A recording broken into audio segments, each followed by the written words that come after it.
साथियों, जैसा कि आप जानते हैं, 14 जून 2022 को ये अग्निपथ योजना की घोषणा करी गई। और जैसा कि 10 साल के सरकार के कार्यकाल में बिल्कुल स्पष्ट हो चुका है कि कोई संवाद, कोई चर्चा, कोई डिस्कशंस इसको लेकर किए नहीं गए और एक तरफा निर्णय लिया गया कि संपूर्ण जो भर्ती फौज की होगी, डिफेंस फोर्सेस की होगी, उसको अग्निपथ के माध्यम से किया जाएगा। कहा यह गया कि सेना की जो औसत आयु है वो ज़्यादा हो रही है, उसको कम करना है। कहा यह गया कि हम लोगों को अपनी डिफेंस फोर्सेस को मॉडर्नाइज करना है। लेकिन मोटे तौर पर देखने में आया है कि ये जो योजना का क्रियान्वयन किया गया, ये मूलतः पैसा बचाने के लिए किया गया। डिफेंस एक्सपेंडिचर हमारा बढ़ रहा है और कहा जाता है कि अब कल ये परसों कहा गया कि हम डिफेंस एक्सपोर्ट से बहुत पैसा कमा रहे हैं। ये भी कहा गया कि हम आत्मनिर्भर हो रहे हैं, हम इंडिजिनस मैन्युफैक्चरिंग कर रहे हैं।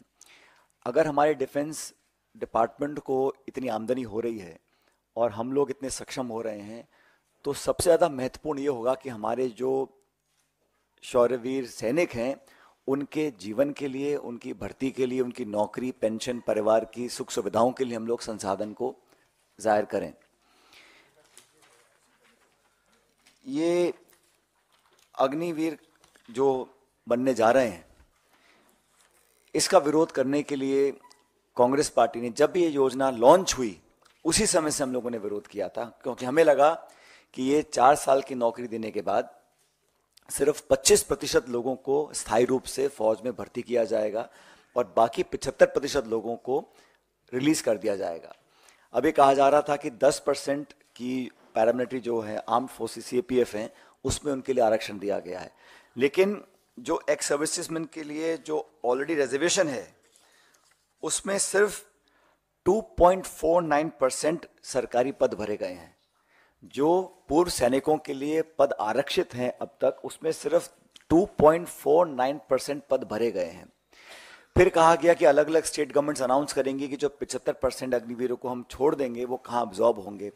एक आध राज्य ने किया है, बाकी राज्यों ने किया नहीं।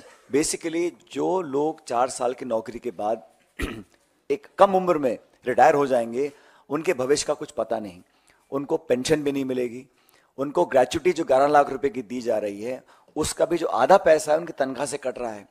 तो कहीं ना कहीं ये कॉस्ट कटिंग के चक्कर में हम लोग अपनी सेना की भर्ती की जो प्रक्रिया है उससे खिलवाड़ कर रहे हैं।